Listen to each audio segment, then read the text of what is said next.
दोस्तों, आज हमारे इस नए सत्र में आपका पुनः स्वागत है। आज के इस सत्र में हम चर्चा करने जा रहे हैं कि स्टाफ सिलेक्शन कमीशन के अनुवादक परीक्षा जीएसटी एसएसटी की परीक्षा में पेपर 2 में इस बार क्या निबंध आने वाला है, अनुमानित निबंध के ऊपर हम चर्चा करने जा रहे हैं। मेरे विचार से आप सभी लोग पूरे जोश के साथ इसकी तैयारी में लगे होंगे। तो आज की चर्चा आगे बढ़ाऊं इसके पहले पिछले कुछ वर्षों के एस्से के टॉपिक्स मैं आपको बता देना चाहूँगा और उनकी परिस्थितियों पर भी चर्चा करूँगा। सबसे पहले 2017 की बात करते हैं।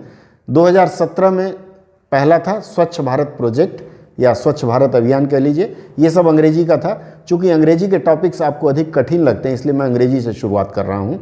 उसके बाद democracy in India, environmental issues, village and their problem, ये 2017 का था। 18 में आया डिजिटल टेक्नोलॉजी, कॉन्स्टिट्यूशनल वैल्यूज़ इन प्रीएम्बल करके था। उसके बाद कास्ट इनइक्वलिटी एंड जस्टिस और द गोल ऑफ एजुकेशन, ये 2018 के जो टॉपिक्स थे उसने एसएससी के अनुवादक परीक्षा के इतिहास में भूचाल ला दिया था। क्योंकि ये जो टॉपिक्स इन्होंने दिया था, आप लोगों ने बहुत सारे टॉपिक्स पे विभिन्न स्थानों पे पढ़ा होगा, लेकिन कॉन्स्टिट्यूशनल वैल्यूज़ ऑफ प्रीएम्बल आपने कहीं नहीं पढ़ा होगा। कास्ट इनइक्वलिटी एंड जस्टिस के बारे में आप लोगों ने बहुत जगह पढ़ा होगा लेकिन कभी ध्यान नहीं होगा। तो इस तरह के जो टॉपिक पूछे जाते हैं वो अपने आप में एक अलग से होते हैं और यहाँ परीक्षक का यह मंतव्य है ऐसे प्रश्न देने का या ऐसे विषय देने का कि सामने वाला अपने विचार कैसे प्रकट करता है। रटे रटाए तो बहुत लोग लिख लेते हैं। इसका मतलब है कि 2018 में स्टाफ सिलेक्शन कमीशन ने यह परिपाटी शुरू की कि लोग अपनी सोच के अनुसार लिखें और जिन्होंने अच्छा लिखा था उसके अनुसार उन्हें अच्छी रैंकिंग भी मिली थी। 2019 में cyber crime, moral values, students and politics और वोकेशनल एजुकेशन, ये 4 टॉपिक थे। अब अगर आप समालोचना करें तो आप देखेंगे 2018 और 19 में कंप्यूटर से संबंधित या साइबर से संबंधित एक टॉपिक जरूर था। इसके बाद फिर 2017 से 19 तीनों की अगर आप विवेचना करें तो इन तीनों में कहीं ना कहीं आपको शिक्षा से संबंधित एक टॉपिक था। इसके बाद राजनीति, अर्थात आम तौर पर अगर आप बांटें तो स्टाफ सिलेक्शन कमीशन के अनुवादक परीक्षा में 4 प्रकार के विषय दिए जाते हैं। पहला विषय होगा वह पर्यावरण से संबंधित होगा। दूसरा विषय होगा वह राजनीति, प्योर राजनीति नहीं कह सकते, पूरी तरह से राजनीति नहीं, लेकिन भारत में घटने वाली राजनीतिक घटनाओं के ऊपर आधारित होता है। और उसके बाद तीसरा जो है वह हमारे समाज के ऊपर निर्भर करता है और चौथा कहीं ना कहीं शिक्षा और संस्कृति को लेकर रहता है। अगर इन 4 चीज़ों को आप बखूबी समझेंगे तो इन 4 चीज़ों से मिलते जुलते ही इस बार प्रश्न आने वाले हैं। अगर आप 2020 की कुछ प्रमुख घटनाओं को देखें तो इन घटनाओं में सबसे बड़ी जो घटना हुई है वह घटना हुई है पैंडेमिक की, अर्थात कोरोना महामारी की। इस महामारी पर सीधे कोई प्रश्न भले न आए लेकिन इस महामारी से संबंधित एक विषय रह सकता है।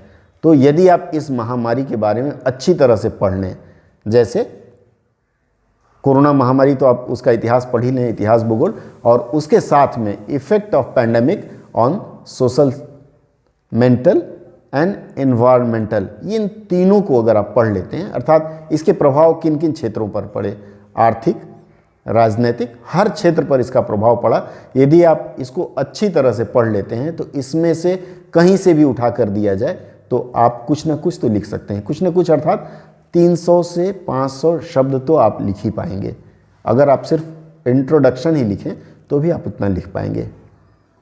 इसके बाद जो दूसरी समस्या रही है या दूसरा जो बिंदु है वह एयर पॉल्यूशन से संबंधित कुछ आ सकता है। एक और है पर्यावरण से संबंधित, पर्यावरण और अर्थ से संबंधित है, इसको ग्रीन जीडीपी नाम दिया गया है।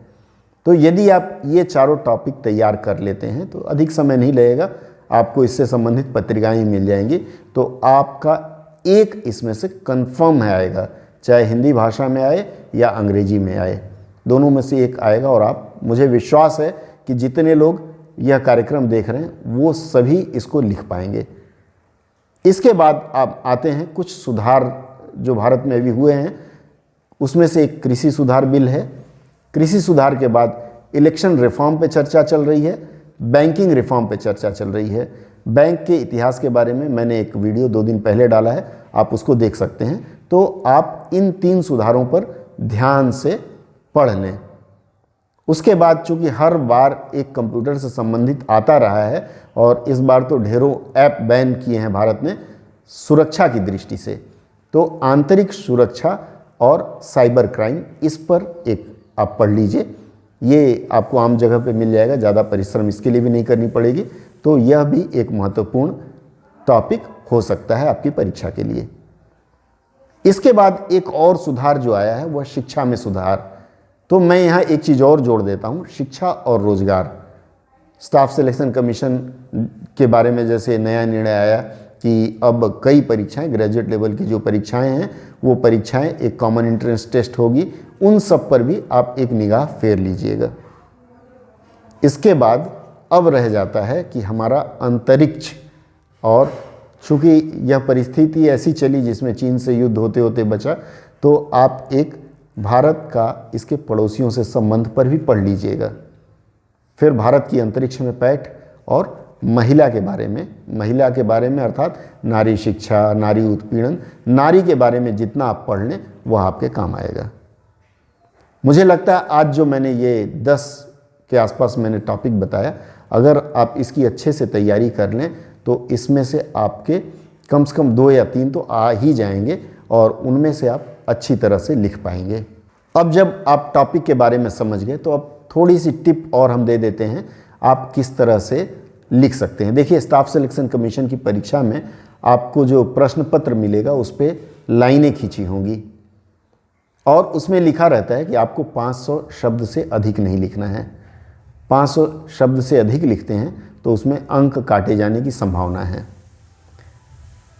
घर में जब आप अभ्यास करते हैं लिखने का तो आप यह ध्यान रखें कि आप एक लाइन में कितने शब्द लिखते हैं, उसके अनुसार एक एवरेज कर लें।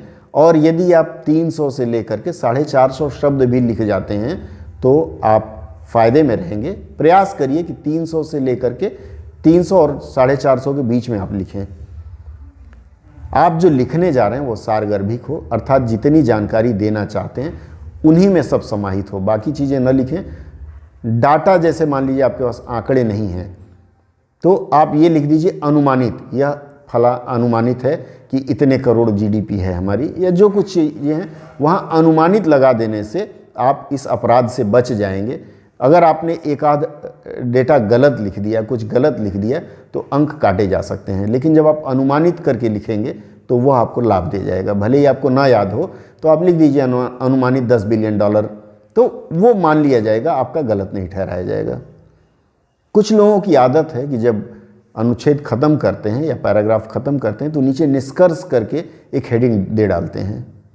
आवश्यक नहीं है कि आप निष्कर्ष करके हेडिंग डालें, सामान्य रूप से उसको रहने दीजिए और निष्कर्ष के लिए एक पैरा जो आप निर्धारित करते हैं उसमें निष्कर्ष जो आप निकालना चाहें, जो उसका दूरगामी प्रभाव हो और जो आप दिखाना चाहें वो 2 से 3 पंक्तियों में लिखते हैं, बस इतना ही करना है।